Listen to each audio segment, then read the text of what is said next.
Assalamualaikum semuanya. Bagaimana kabar kalian? Semoga selalu diberi kesehatan dan dimudahkan rezekinya oleh Allah. Amin ya robbal alamin. Di suatu sore, Abu Nawas memutuskan untuk pergi ke hutan mencari kayu bakar.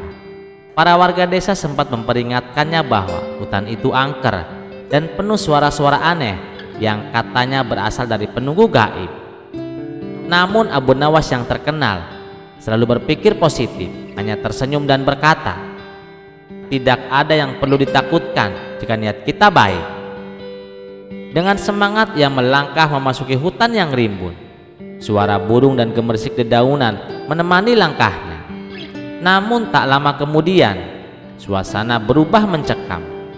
Abu Nawas mendengar suara aneh seperti tangisan panjang yang memilukan, berasal dari sebuah gua besar di tengah hutan. Rasa penasaran mengalahkan rasa takutnya. Abu Nawas mendekati gua itu dengan langkah hati-hati. Gua tersebut gelap, dingin, dan tampak seperti jarang disentuh oleh manusia. Ketika ia masuk lebih dalam, ia terkejut melihat sosok besar dengan wujud menyeramkan tengah menangis. Ternyata itu adalah setan penunggu goa. Abu Nawas menelan ludah, tapi keberaniannya tetap ada. Ia mendekati setan itu perlahan dan bertanya dengan nada lembut, "Wahai setan, kenapa kau bersedih?" Setan itu mengangkat kepalanya yang menyeramkan. Air matanya masih bercucuran. Dengan suara berat ia menjawab, "Wahai manusia, aku merasa sangat hina.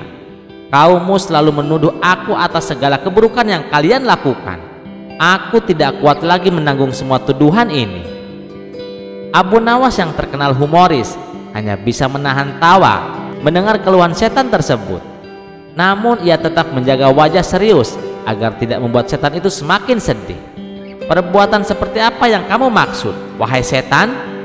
tanyanya sambil berpura-pura penasaran. Setan itu menarik napas panjang dan mulai bercerita.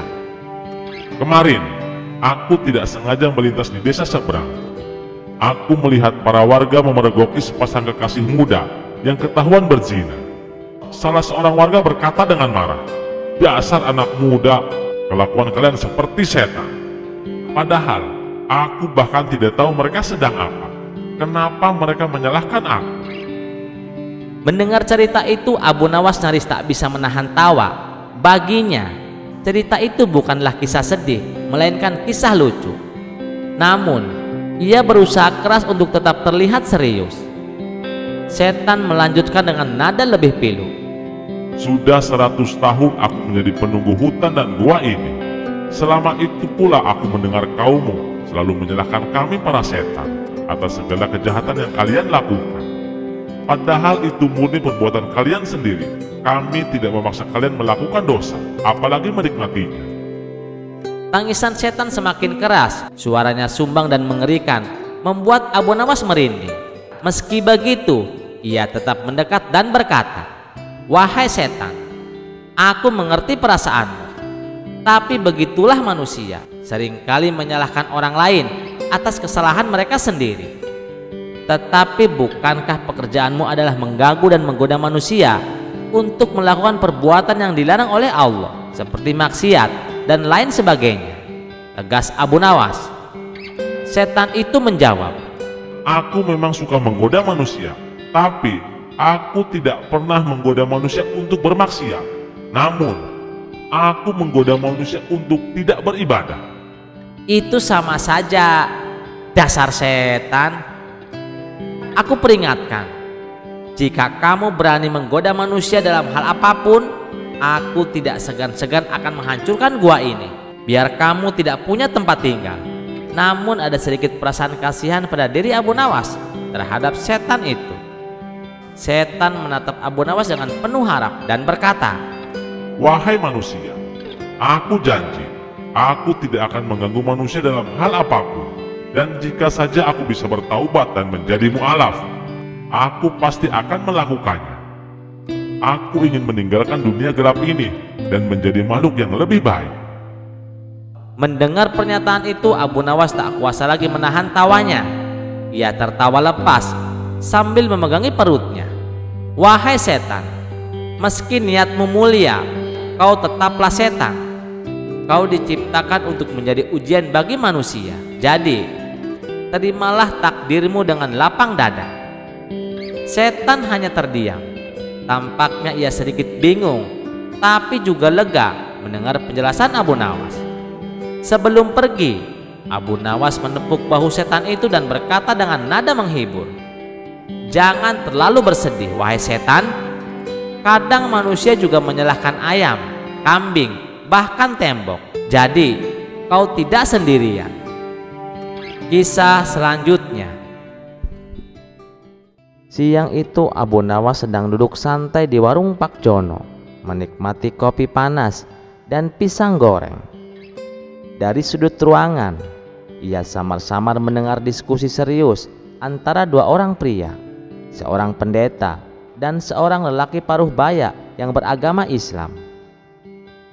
Lelaki Muslim itu memulai percakapan bertanya kepada pendeta, "Wahai Tuan Pendeta, ada sesuatu yang mengganjal di hati saya.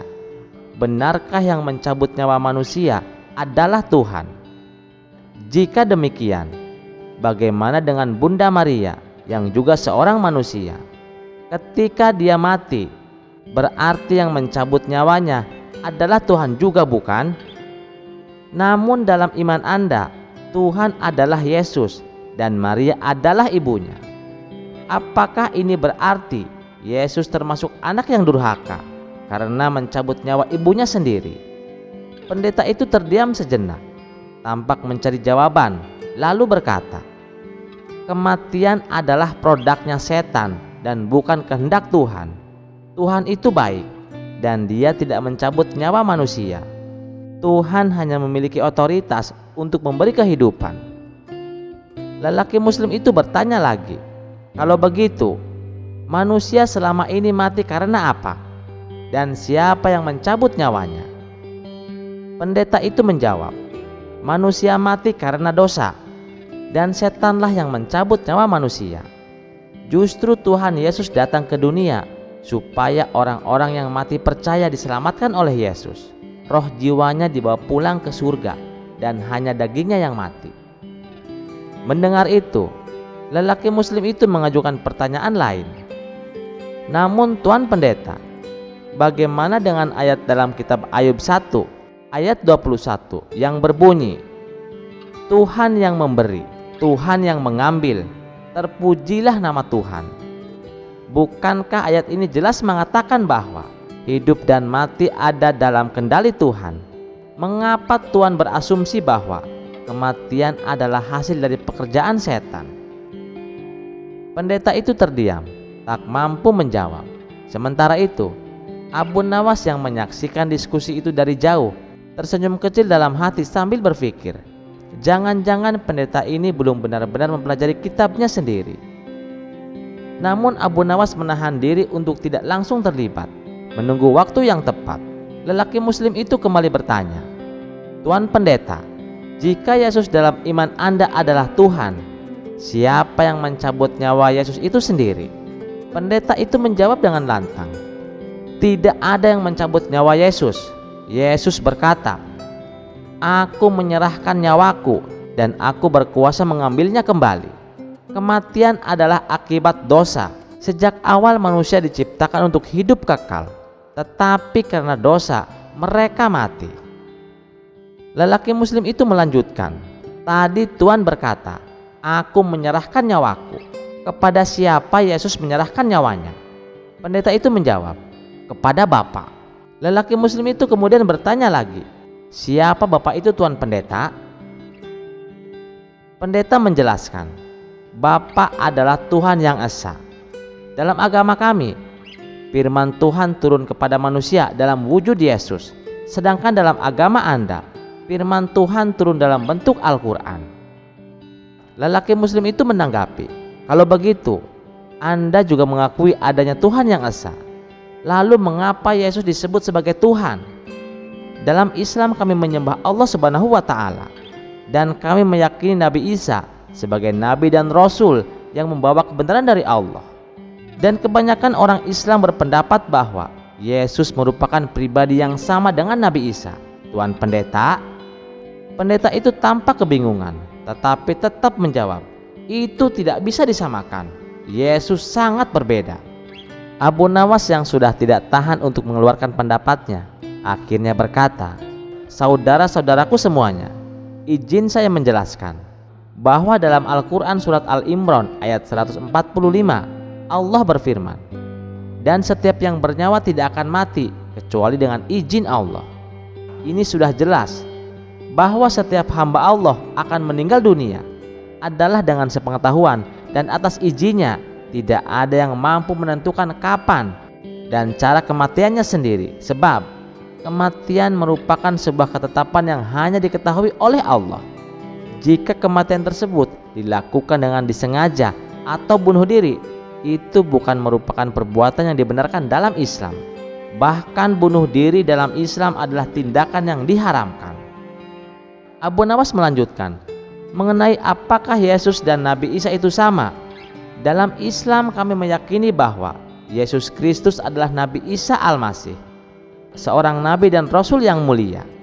Perbedaan nama ini hanyalah masalah bahasa. Contohnya Muhammad, tetapi dalam bahasa Turki disebut Mehmet. Sama halnya Yesus. Yesus adalah translasi dari Isa Al-Masih. Ibunya pun sama, Maryam dalam Islam dan Maria dalam Kristen. Abu Nawas tersenyum lalu berkata, "Jadi, boleh tidak kita menyebut Yesus Kristus?" Menurut saya boleh-boleh saja, karena Yesus adalah translasi dari Isa Al-Masih. Dia punya ibu bernama Maryam. Kalau di Kristen namanya Maria. Itu hanya terminologi bahasa yang membedakan. Dan masih banyak kesamaan lainnya. Yesus di dalam Alkitab itu berbeda dengan Yesus di dalam Al-Quran. Itu memang benar, tetapi tidak menjadikan orangnya berbeda. Dan dalam kitab Injil, di mana terdapat beberapa kalimat yang menyebutkan jika Al-Mesias atau Sang Penyelamat yang ditunjukkan pada Yesus Kristus juga memiliki arti Isa Al-Masih. Terlepas dari sama tidaknya Nabi Isa dan Yesus Kristus ini, mari kita sebagai umat muslim tetap menghormati perbedaan ini tanpa harus bertengkar dan meregangkan. Karena akan sulit untuk menerima kebenaran dari masing-masing. Kisah selanjutnya. Suatu hari, Baginda Raja meminta Abu Nawas mengantar paket ke negeri seberang. Namun tugas ini tidaklah mudah. Untuk sampai ke sana, Abu Nawas harus melewati hutan Amazon yang terkenal penuh dengan binatang buas. Ini pasti perjalanan penuh tantangan, gumam Abu Nawas sambil menyiapkan diri dengan peralatan seadanya. Ketika tiba di pinggir sungai yang lebar, Abu Nawas melihat air bergolak oleh gerakan buaya-buaya ganas. Salah satu buaya mendekat dan menyeringai, "Hai manusia, untuk menyeberangi sungai ini, kau harus memberikan imbalan. Jika tidak, jangan harap bisa lewat." Abu Nawas mengelus janggutnya sambil berpikir keras. "Ah tuan buaya, maafkan saya yang tidak membawa apa-apa untuk dibagi. Namun, saya membawa kabar penting untuk kalian semua." Buaya yang penasaran mengerutkan alisnya. "Kabar penting apa itu?" Abu Nawas melirik buaya-buaya lain yang mulai mendekat. Dengan suara lantang ia berkata, "Raja buaya di negeri seberang mengadakan sensus. Semua buaya harus dihitung jumlahnya. Kalau tidak, kalian dianggap tidak ada dan diusir dari sungai ini." Buaya-buaya saling pandang. Wajah mereka berubah panik. "Apa yang harus kami lakukan, wahai manusia cerdas?" tanya sang pemimpin buaya. "Tenang, biar saya bantu. Kalian berbaris memanjang dari sini ke seberang sungai, supaya saya bisa menghitung kalian dengan mudah," ujar Abu Nawas dengan nada penuh keyakinan. Tanpa pikir panjang, buaya-buaya itu langsung berbaris sesuai perintah. Abu Nawas melangkah ke punggung buaya pertama sambil menghitung keras. 1, 2, 3, hingga akhirnya ia sampai ke seberang sungai. Sesampainya di sana, ia melambaikan tangan sambil berteriak, "Terima kasih, kalian sudah sangat membantu. Semoga sensusnya lancar." Buaya-buaya itu melongo, menyadari bahwa mereka telah tertipu. Tapi Abu Nawas sudah jauh dan tak terkejar. Setelah sukses mengelabui buaya di sungai, Abu Nawas melanjutkan perjalanannya dengan penuh percaya diri. Namun, di tengah perjalanan, ia bertemu dengan seekor ular besar yang melingkar di dahan pohon besar. Ular itu mendesis keras, membuat Abu Nawas terkejut dan hampir menjatuhkan tasnya. "Manusia, berhenti di situ," seru ular itu dengan suara berat. "Aku penjaga kawasan ini. Kalau kamu ingin lewat, kau harus memberikan imbalan padaku." Abu Nawas menarik napas dalam-dalam dan tersenyum santai, meskipun dalam hatinya ia merasa sedikit tegang. "Oh, tentu. Tapi sebelum itu, bolehkah aku bertanya sesuatu, wahai penjaga hutan yang hebat?" Ular itu mendesis sambil mengangguk. "Apa yang mau kau tanyakan?" "Begini," kata Abu Nawas dengan nada serius. "Kamu ini ular besar kan? Sangat besar. Bahkan bisa jadi ular terbesar di dunia. Tapi, apakah kau benar-benar tahu seberapa panjang tubuhmu?" Ular itu langsung tampak kebingungan. "Seberapa panjang tubuhku? Tentu saja aku panjang. Tapi aku belum pernah mengukur tubuhku." "Ah, ini dia masalahnya," kata Abu Nawas sambil mengangguk-ngangguk bijak. "Bagaimana mungkin seorang penjaga kawasan tidak tahu ukuran tubuhnya sendiri? Bukankah itu memalukan? Aku bisa membantumu mengukur tubuhmu agar kamu lebih dihormati oleh hewan-hewan lain." Ular itu langsung merasa tertarik. "Kau bisa mengukur tubuhku? Bagaimana caranya?" "Gampang sekali," jawab Abu Nawas sambil melangkah mendekat.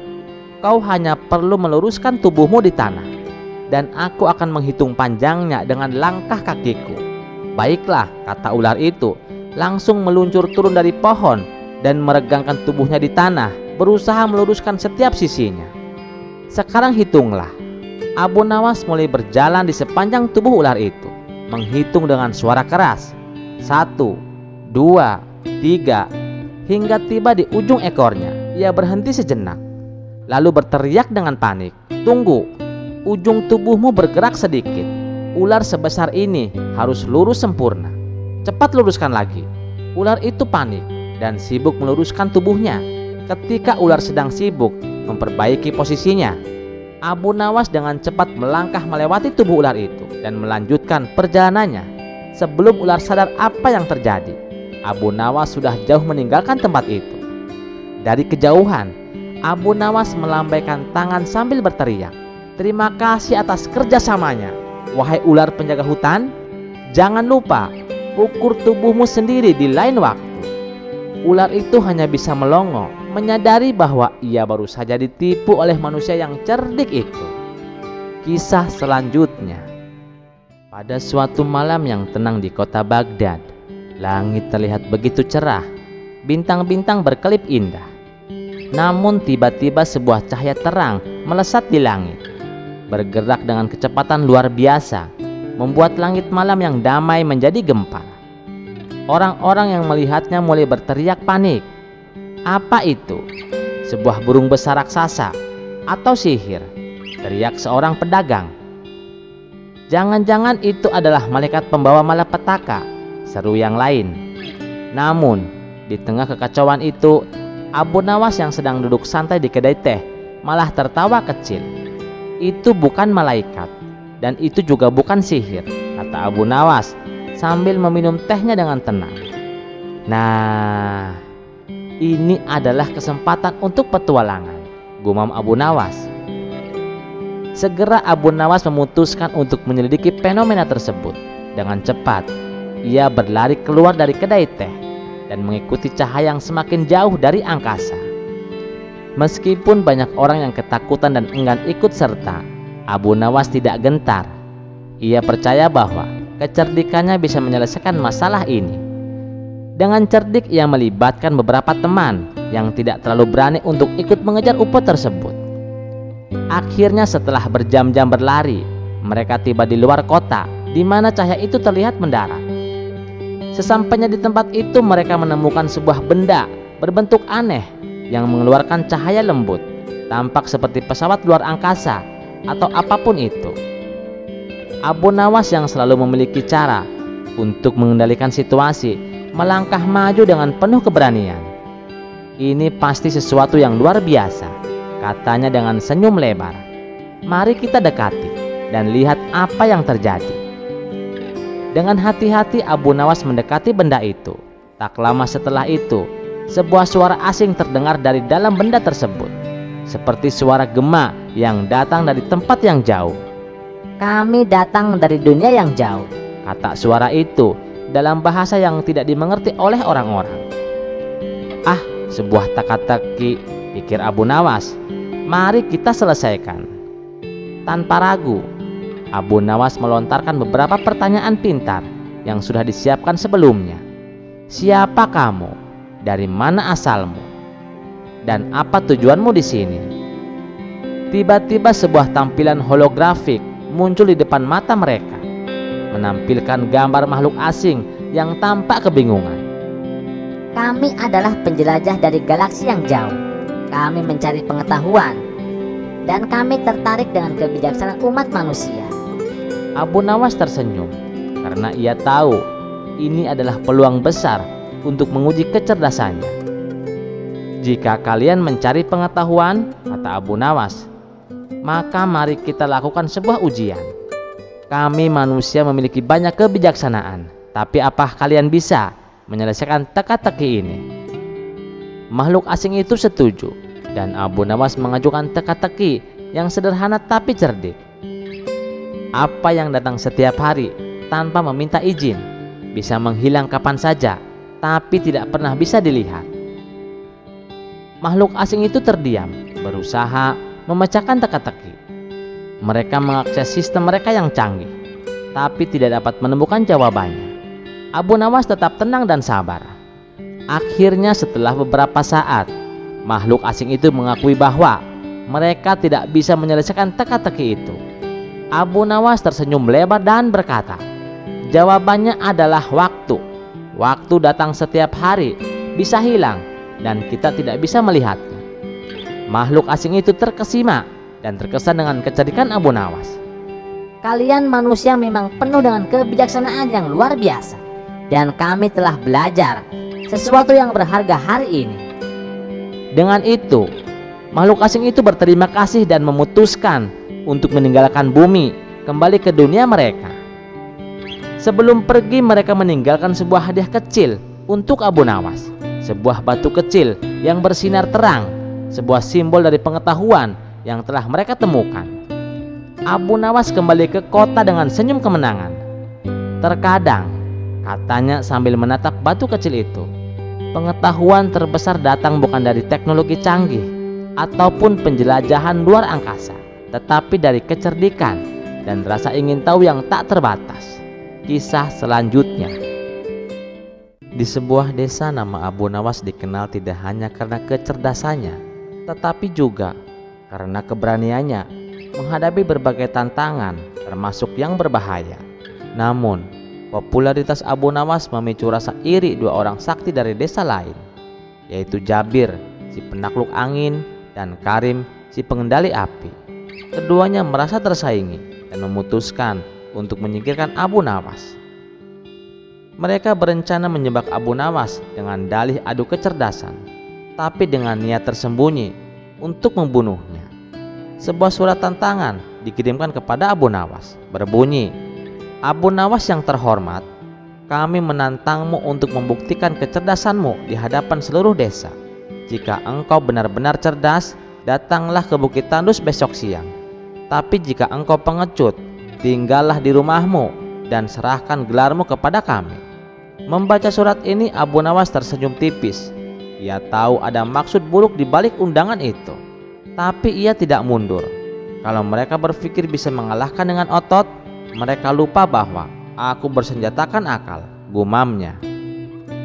Esoknya Abu Nawas tiba di Bukit Tandus dengan membawa kantong berisi benda-benda aneh, biji jagung, sebuah teko kecil, dan sepotong kain lusuh. Jabir dan Karim sudah menunggu dengan ekspresi penuh kebencian. "Abu Nawas, kau datang juga. Baiklah, kami akan mengajukan tantangan. Jika gagal, nyawamu milik kami," ucap Jabir dengan suara lantang. "Tentu, "Tetapi aku punya syarat," jawab Abu Nawas dengan tenang. "Jika aku berhasil melewati tantangan kalian, maka kalian harus tunduk dan berjanji tidak akan mengganggu orang lain lagi." Jabir dan Karim setuju, yakin Abu Nawas tak akan bertahan menghadapi kemampuan mereka. Jabir mengayunkan tangannya ke udara, menciptakan pusaran angin yang berputar dahsyat. "Coba kau bertahan dengan angin ini, Abu Nawas," teriaknya. Abu Nawas tidak panik. Ia membuka kantongnya dan mengeluarkan biji jagung. Dengan cepat ia menaburkan biji-biji itu di tanah. Ajaibnya, burung-burung dari segala arah datang untuk memakan jagung tersebut, menenangkan pusaran angin yang tadi mengamuk. Jabir terkejut. "Apa yang kau lakukan? Anginmu hanya bisa kuat jika tidak ada yang mengalihkan perhatiannya." "Aku memanggil burung-burung untuk menyerap energinya," jawab Abu Nawas santai.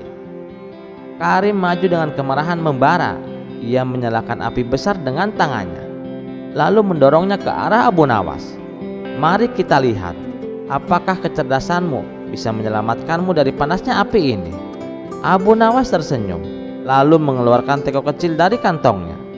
Ia membuka tutupnya dan menuangkan air, tetapi air itu tidak langsung menyiram api. Sebaliknya, ia menggiring api ke arah pohon kecil yang tidak jauh dari sana. Ketika api menyentuh pohon itu, muncul asap tebal yang menghalangi pandangan Karim. Abu Nawas melanjutkan taktiknya dengan mengibas-ngibas kain lusuh untuk menyebarkan asap lebih jauh, hingga Karim kehilangan kendali atas apinya sendiri. "Bagaimana bisa?" seru Karim dengan frustasi. "Kau kira api selalu menjadi alat penghancur, tapi ingat, api juga bisa dilumpuhkan dengan asap dan pengalihan perhatian," jawab Abu Nawas dengan nada penuh teka-teki. Jabir dan Karim yang merasa terpojok memutuskan untuk menyerang Abu Nawas bersama-sama. Jabir menciptakan badai angin, sementara Karim menyalakan api besar. Keduanya mengarahkan serangan ke Abu Nawas dengan kekuatan penuh. Namun Abu Nawas sudah mempersiapkan diri. Ia melemparkan kain lusuhnya yang sudah basah ke arah angin, menciptakan percikan air yang melayang-layang dan memadamkan api Karim. Saat api padam, angin Jabir justru berbalik arah karena kehilangan tekanan, menyerang mereka berdua. Keduanya terlempar oleh kekuatan angin mereka sendiri. Saat mereka bangkit, tubuh mereka penuh luka, tetapi harga diri mereka yang lebih hancur. Abu Nawas mendekati keduanya yang kini lemas. "Kalian kalah bukan karena aku lebih pintar, tetapi karena aku menggunakan akal. Belajarlah bahwa kekuatan bukan segalanya. Jika kalian mau, aku bisa mengajarkan kalian menggunakan keahlian untuk kebaikan." Jabir dan Karim terdiam, lalu mengangguk pelan. Mereka berjanji untuk tidak menggunakan kesaktian mereka untuk hal buruk lagi. Sejak saat itu, desa Abu Nawas kembali damai, dan kisah ini menjadikan pelajaran bahwa kecerdikan dapat mengalahkan kekuatan. Dimanapun kisah ini diceritakan, nama Abu Nawas semakin harum sebagai simbol keberanian, kecerdasan, dan keadilan. Kisah selanjutnya. Di suatu desa terpencil, hiduplah seorang pemuda bernama Abu Nawas. Setiap hari Abu Nawas sibuk mencari kayu bakar di bawah terik matahari. Hasil kayu bakar itu kemudian dijual untuk memenuhi kebutuhan hidupnya. Karena sering terkena sinar matahari, sampai-sampai kulitnya berubah hitam legam. Suatu hari saat Abu Nawas sedang beristirahat di bawah pohon besar, setelah seharian bekerja, matanya tertuju pada seorang wanita cantik yang sedang lewat. Wajahnya bercahaya, bagaikan bulan purnama. Abu Nawas jatuh hati seketika. Namun wanita itu bukan sembarang wanita. Ia adalah putri seorang raja yang terkenal dengan kecantikan dan kewibawaannya. Abu Nawas meskipun dengan hati yang penuh keraguan tentang status sosialnya, memutuskan untuk melamar sang putri. "Tidak peduli kulitku hitam, yang penting aku mencintainya," katanya dalam hati. Dengan semangat membara, Abu Nawas menghadap sang raja untuk melamar putrinya. Namun raja memandang Abu Nawas dengan penuh skeptisme. "Kau miskin dan tidak pantas untuk putriku, tapi jika kau benar-benar ingin menikahinya, aku akan memberimu satu syarat." Maharnya adalah emas permata, intan, berlian, dan perhiasan yang sangat mahal. Bisa kau penuhi? Kata sang raja. Abu Nawas tidak gentar. Dengan percaya diri ia menjawab, tentu wahai raja, aku akan memenuhi mahar tersebut, meski harus menguras laut sekalipun. Dan dengan kata-kata itu, ia langsung pergi untuk mempersiapkan segala sesuatunya. Keesokan harinya, Abu Nawas pergi ke tepi laut. Ia memandangi hamparan air yang seolah tak berujung sambil bergumam, kalau air laut ini dikuras selama setahun pun tak akan surut. Tapi bagaimana caranya mengambil harta karun di dasar laut? Menyelam pun aku tak bisa. Setelah berpikir sejenak, tiba-tiba terlintas di benaknya untuk meminta bantuan ikan-ikan di laut. Dengan suara lantang, Abu Nawas berseru, wahai ikan-ikan di laut ini, aku mohon bantuan kalian untuk mengambil harta karun yang ada di dasar laut.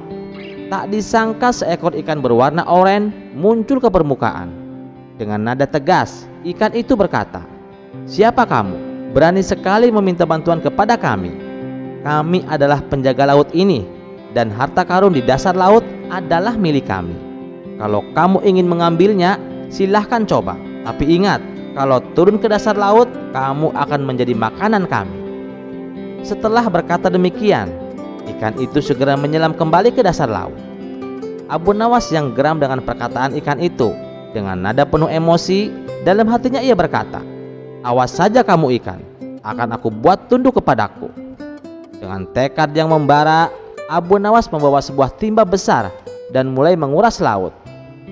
Ia mengambil air laut sedikit demi sedikit, berharap akan mendapatkan emas permata yang tersembunyi di dasar lautan. Namun di dasar laut, para ikan mulai merasa panik. Salah satu ikan yang lebih pintar dari yang lain, seekor ikan yang bijaksana, segera melapor kepada pimpinan mereka, ikan hiu. Tuan hiu, ada pemuda yang sedang menguras laut. Kalau dibiarkan, air laut akan habis dan kita semua akan mati. Ikan hiu yang dikenal bijak segera mengumpulkan seluruh pembesar ikan dan merundingkan apa yang harus dilakukan. Kita harus mencari cara untuk menghentikan si pemuda ini sebelum semua ikan kita punah. Mari kita buat perjanjian dengan pemuda itu. Akhirnya mereka sepakat untuk memenuhi permintaan Abu Nawas, tapi dengan cara mereka sendiri. Tiap ikan akan mencari permata, intan, berlian, lalu menyemburkannya ke daratan. Dengan begitu, kita bisa mengusir si pemuda yang bodoh ini dan membuatnya berhenti menguras laut, kata ikan hiu. Begitu para ikan mulai mencari permata di dasar laut dan menyemburkannya ke daratan. Permata-permata tersebut seperti hujan turun ke bumi. Abu Nawas yang masih sibuk menguras air laut terkejut melihat hujan permata yang turun begitu banyak. Subhanallah, ini luar biasa, hujan permata, seru Abu Nawas dengan kagum. Ia segera berhenti menguras laut dan dengan cepat mulai mengumpulkan permata yang berserakan di sekitarnya. Ini lebih mudah dari yang aku kira, katanya sambil tersenyum licik. Tanpa menunggu waktu lama, Abu Nawas membawa hasil buruan permatanya ke hadapan raja. Raja yang melihat tumpukan permata yang luar biasa banyaknya, hampir tidak percaya dengan apa yang dilihatnya. Apa ini? Kau benar-benar berhasil mendapatkan semua ini? Tanya raja dengan terkejut. Dengan bangga Abu Nawas berkata, tentu saja wahai raja, saya menguras laut dan alam pun memberikan saya lebih dari yang saya inginkan. Raja terperangah dan tak lama kemudian ia menyetujui lamaran Abu Nawas. Baiklah, kau memang cerdik, kau bisa menikahi putriku, kata raja akhirnya. Dengan begitulah Abu Nawas berhasil menikahi putri raja dan hidup bahagia selamanya. Namun yang tidak diketahui sang raja adalah bahwa Abu Nawas sebenarnya tidak menguras laut sama sekali.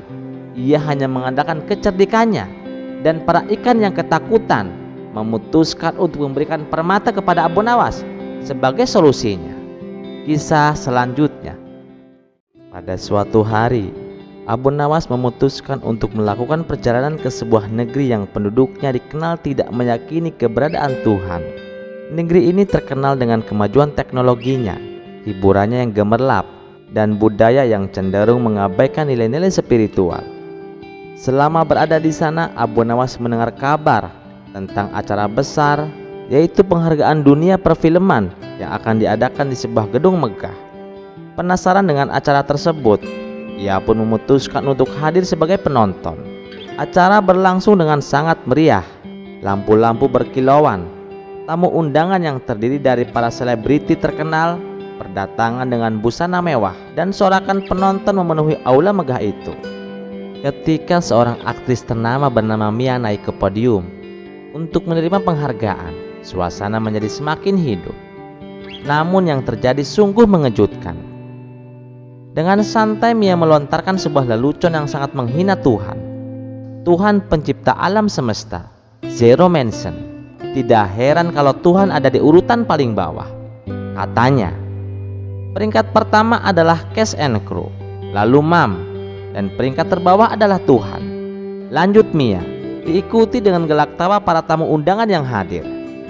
Kalimat itu membuat hati Abu Nawas tergetar. Ia merasa terpanggil untuk memberikan peringatan. Tanpa ragu Abu Nawas berdiri dari tempat duduknya dengan suara tegas yang mampu mengalahkan hiruk-pikuk di aula.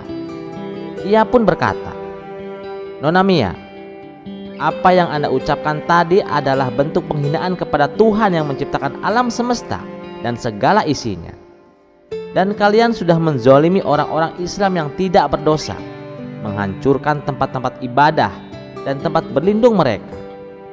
Dalam Al-Quran surah Maryam ayat 65 Allah berfirman, "Dialah Tuhan yang menguasai langit dan bumi dan segala yang ada di antara keduanya. Maka sembahlah Dia dan berteguh hatilah dalam beribadah kepadanya.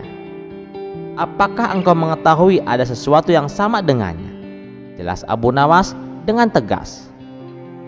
Abu Nawas kemudian melanjutkan penjelasannya. Allah adalah satu-satunya Tuhan yang berhak melakukan apapun pada ciptaannya. Allah adalah pemilik segala yang ada di langit dan di bumi. Semua jalan kehidupan diatur olehnya, baik buruknya nasib manusia serta segala hal mengenai alam semesta. Karena itu kita diwajibkan untuk tunduk dan beribadah kepadanya sebagai bentuk pengakuan bahwa Allah itu ada. Kita harus menaati segala aturannya, seperti menjalankan sholat, melaksanakan amalan-amalan rukun Islam, berbuat baik kepada sesama manusia, serta menjauhi segala yang batil. Dan satu hal lagi, dan berhati-hatilah terhadap doa orang yang terzalimi, karena tidak ada penghalang antara doanya dengan Allah. Hadis riwayat Bukhari Muslim. Para tamu terdiam sejenak, tetapi suasana segera berubah menjadi riuh. Banyak yang merasa terganggu dengan keberanian Abu Nawas. "Usir dia dari sini!" teriak seseorang. Petugas keamanan pun datang dan menggiring Abu Nawas keluar dari aula. Meskipun diusir, Abu Nawas merasa telah menjalankan tugasnya untuk menyampaikan kebenaran. Beberapa hari kemudian sebuah musibah besar melanda negeri tersebut.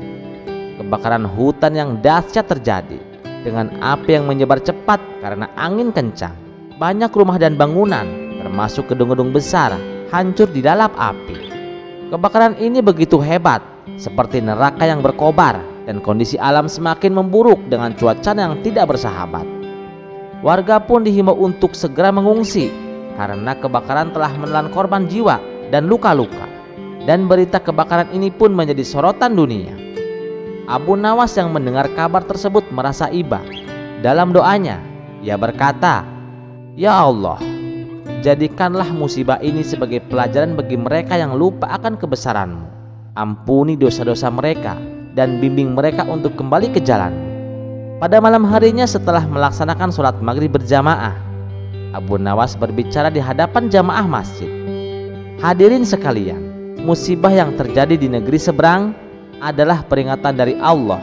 Kita diajarkan untuk tidak hanya mengambil hikmah dari peristiwa ini, tetapi juga mendoakan mereka yang tertimpa musibah.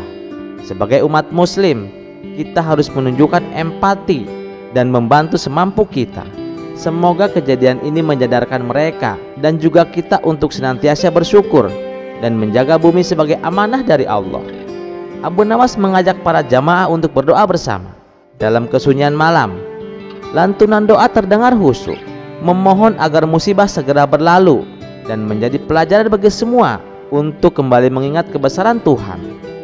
Kisah ini mengingatkan bahwa keangkuhan hanya membawa bencana, sementara kerendahan hati dan keimanan adalah kunci keselamatan.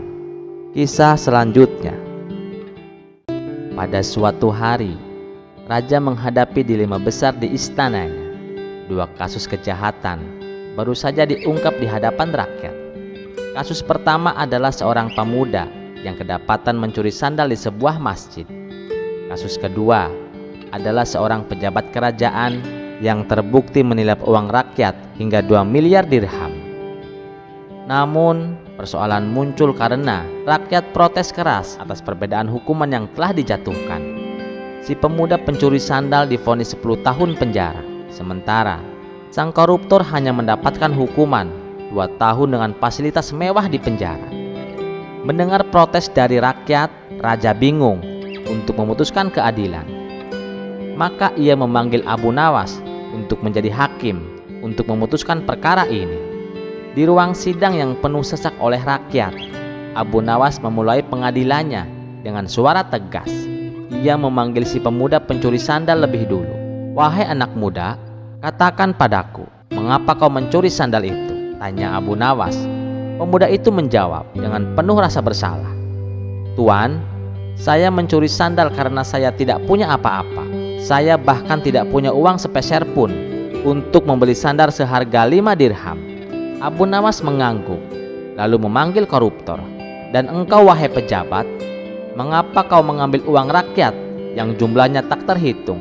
Koruptor menjawab sambil tersenyum sinis, "Tuan, saya hanya mengikuti kebiasaan pejabat lain. Lagi pula, uangnya kan milik negara, bukan perorangan." Abu Nawas mengusap janggutnya dan berdiri. Ia memandang baginda raja dan seluruh hadirin dengan tatapan tajam. "Dengarkan," seru Abu Nawas.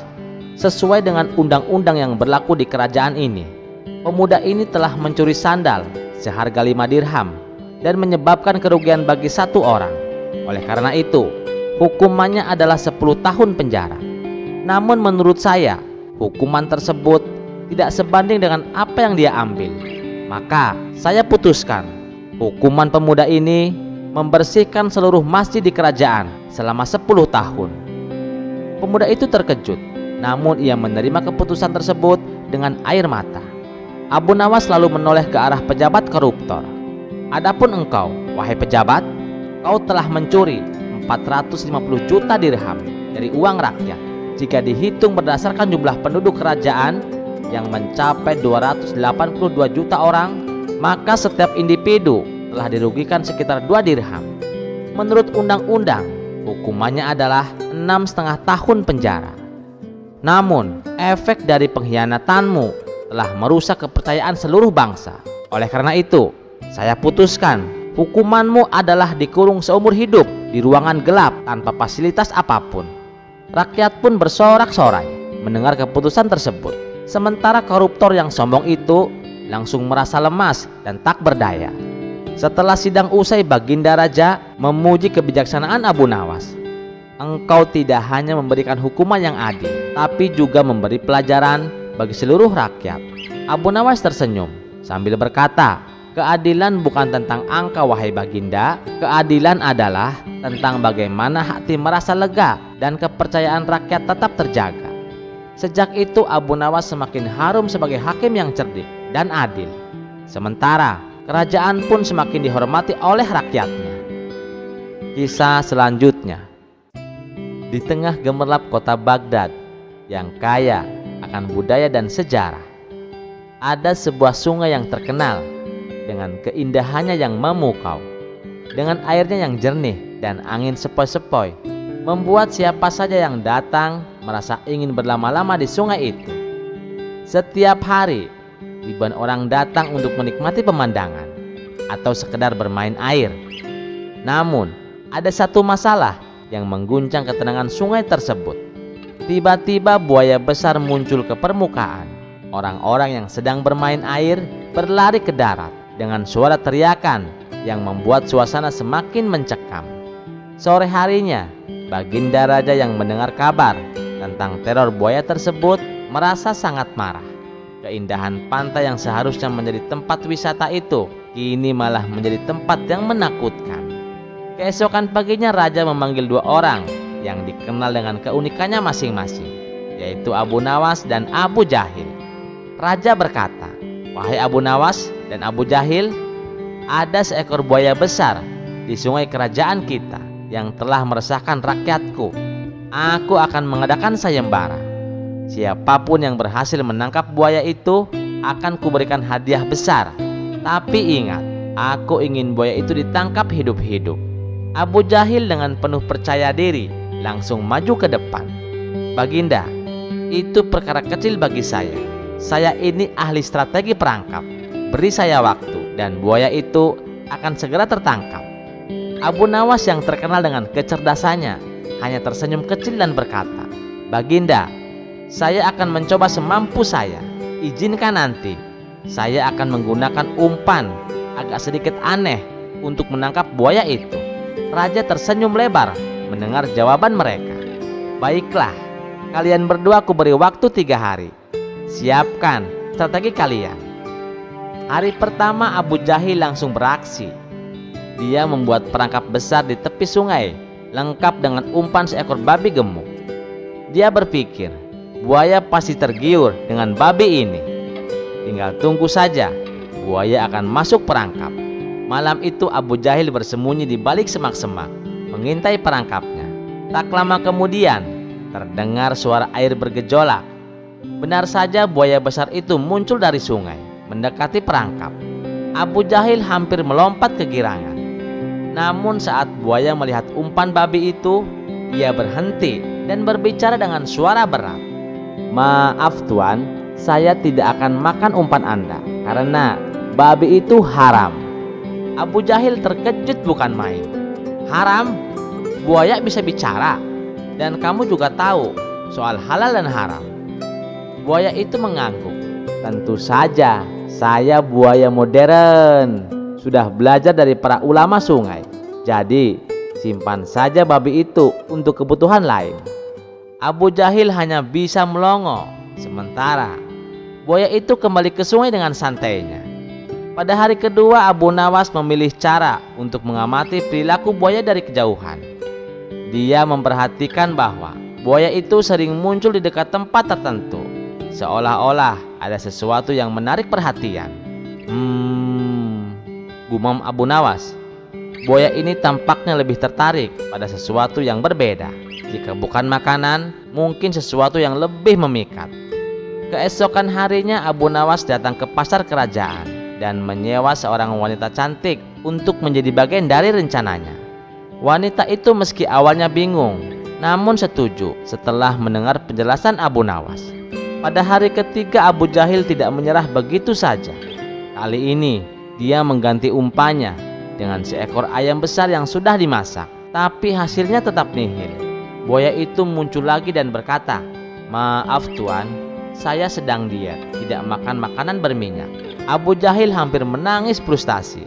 Sementara itu Abu Nawas yang sudah siap dengan strateginya, dia membawa wanita cantik itu ke tepi sungai dan menyuruhnya berdiri di sana sambil menyanyi dengan suara merdu. Tak lama kemudian buaya besar itu muncul. Matanya berbinar-binar melihat wanita cantik tersebut. "Siapa dia?"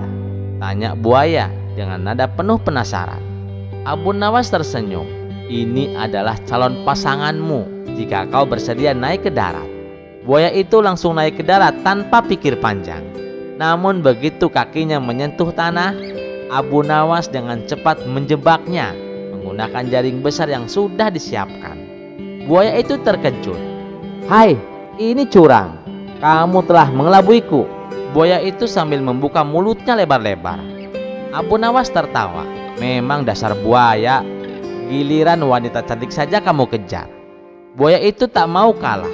Dengan nada santai, ia menjawab, "Kalau di sungai aku menjadi predator Abu Nawas. Tapi kalau sudah di darat seperti ini, aku menjadi buaya darat." Sekian dulu perjumpaan kita kali ini. Sampai jumpa di kisah selanjutnya.